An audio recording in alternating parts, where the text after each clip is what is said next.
हर हर महादेव। श्री उमापति महादेव की जय। प्रदोष व्रत यदि आप करना चाहते हैं तो प्रदोष व्रत की विधि विधान और प्रदोष व्रत करने से क्या लाभ है ये जानना आवश्यक है। तो आइए जानते हैं।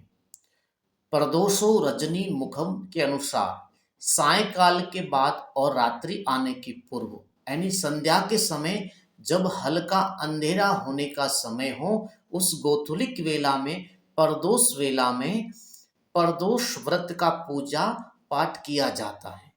देवादेव महादेव सहित शिव परिवार की पूजा करनी चाहिए अपनी यथाशक्ति और मति के अनुसार। पति पत्नी दोनों व्रत कर रहे हैं तो जोड़े से पूजा करें।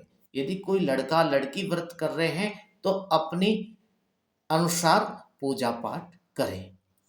प्रदोष व्रत करने वाले को त्रयोदशी के दिन देखो कैलेंडर में बताया जाता है 12 या 13 द्वादशी या त्रयोदशी इन दोनों में से एक दिन प्रदोष व्रत होता है 15 दिन में एक बार। यह आप अपने कैलेंडर से जान सकते हैं। प्रदोष व्रत में दिन भर भोजन नहीं करना चाहिए। इस बात का आपको विशेष ध्यान रखें। पश्चिम मुख होकर बैठे, संध्या के समय बैठे तो पश्चिम मुख होकर बैठे और बड़े ही प्रेम से दिल से भगवान देवादेव महादेव का पूजा करें। किसी मनोकामना को लेकर आप प्रदोष का व्रत कर रहे हैं या कर रही हैं तो वो मनोकामना अवश्य हाथ में जल लेकर देवादेव महादेव के चरणों में अर्पण करें। इसके अलावा आप जान लीजिए कि प्रदोष व्रत कौन से वार का कौन सा प्रदोष व्रत क्या लाभ देता है। रवि प्रदोष व्रत दीर्घ आयु और आरोग्यता प्रदान करता है। रवि प्रदोष व्रत सोम प्रदोष व्रत यानी जो सोमवार को प्रदोष आता है वह ग्रह दशा नक्षत्र दोष का निवारण करता है।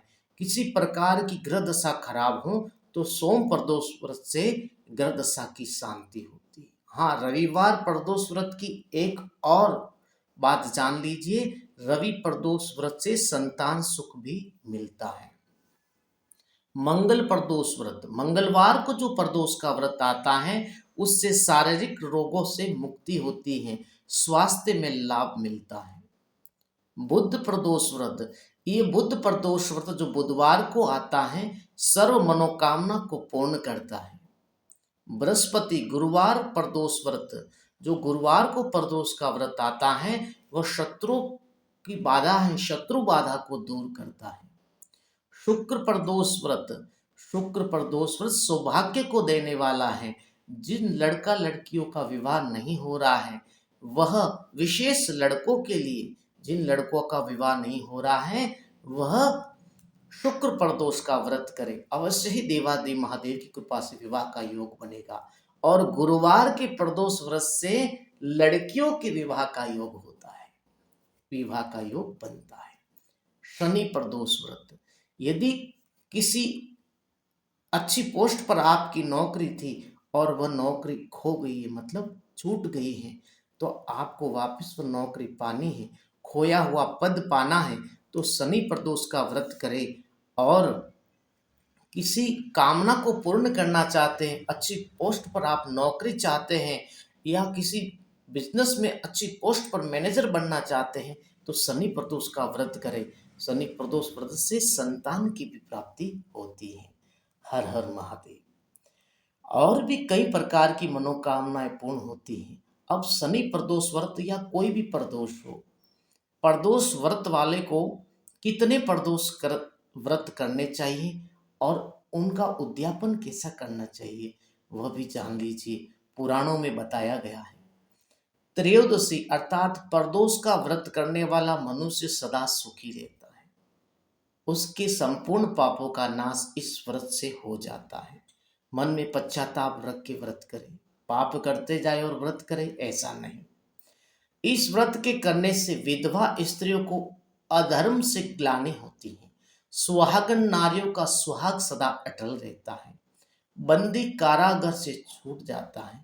जो स्त्री पुरुष जिस कामना को लेकर इस व्रत को करते हैं उनकी सभी शुभ मनोकामनाएं कैलाशपति भगवान देवादिदेव महादेव पूरी करते हैं। श्री सूत जी महाराज ऋषि कहते हैं, त्रयोदशी का व्रत करने वाले को 100 गौदान का फल प्राप्त होता है। इस व्रत को जो विधि विधान और तन मन धन से करता है उसके सभी दुख दूर हो जाते हैं। किसी किसी प्रदोष के व्रत में बताया हुआ है, कथा आप जब सुनेंगे, कथा का भी मैं वीडियो लगाऊंगा। कथा में कुछ भोजन का बताया हुआ है, किसी में एक समय का भोजन करना है, किसी में हरी वस्तु का सेवन करना है, तो वह आप उस व्रत वाले दिन कर सकते हैं, अन्यथा नहीं। सभी माताओं बहनों को, बालकों को, बच्चों को कम से कम 11 व्रत या ज्यादा से ज्यादा 26 यानी 26 प्रदोष व्रत करने चाहिए। उसके बाद उद्यापन करना चाहिए। अब उद्यापन कैसे करना है उसकी भी विधि आप जान लीजिए। उद्यापन की विधि बहुत ही सरल है। किसी ब्राह्मण, पुरोहित या वैष्णव से आप प्रदोष व्रत का उद्यापन करवा सकते हैं। सुबह जिस दिन आपको प्रदोष व्रत का उद्यापन करना हो, प्राप्त समय में स्नान आदि से निवृत्त होकर रंगीन वस्त्रों से मंडप बनाए। ब्राह्मण देव आएंगे, पुरोहित आएंगे या वैष्णव जो भी आएंगे, वो सुंदर मंडप बनाएंगे। शिव प्रतिमा यानी भगवान शिव परिवार की प्रतिमा को स्थापित करेगी। और उसके बाद में यदि आपके पास व्यवस्था नहीं है तो आप खुद भी उद्यापन कर सकते हैं। देवादेव महादेव की प्रतिमा स्थापित करें, उनकी तन मन से पूजा करें और खीर से हवन करें। उसका मंत्र है ओम श्री उमापति महादेवाय नमः, और स्त्री वर्ग के लिए शिवाय नमः से आहुति दे सकती हैं। इस प्रकार आप शंकर जी की पूजा करके खीर से हवन करना है और यथामति यथाशक्ति सामर्थ्य के अनुसार जोड़े से ब्राह्मण को, संत को, पुरोहित को, वैष्णव को बुलाकर दान दक्षिणा देकर उनको हंसी खुशी से दान दक्षिणा देनी है और उनको संतुष्ट करके उनका आशीर्वाद लेना है कि हमने आपकी कृपा से ये व्रत परिपूर्ण किया और आप हमें आशीर्वाद प्रदान करें कि हमें इन व्रत का शुभ फल मिले।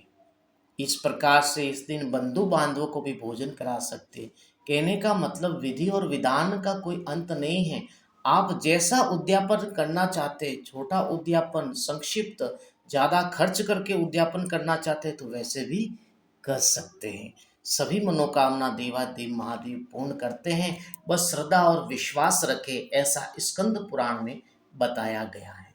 हर हर महादेव, उमापति महादेव की जय हो।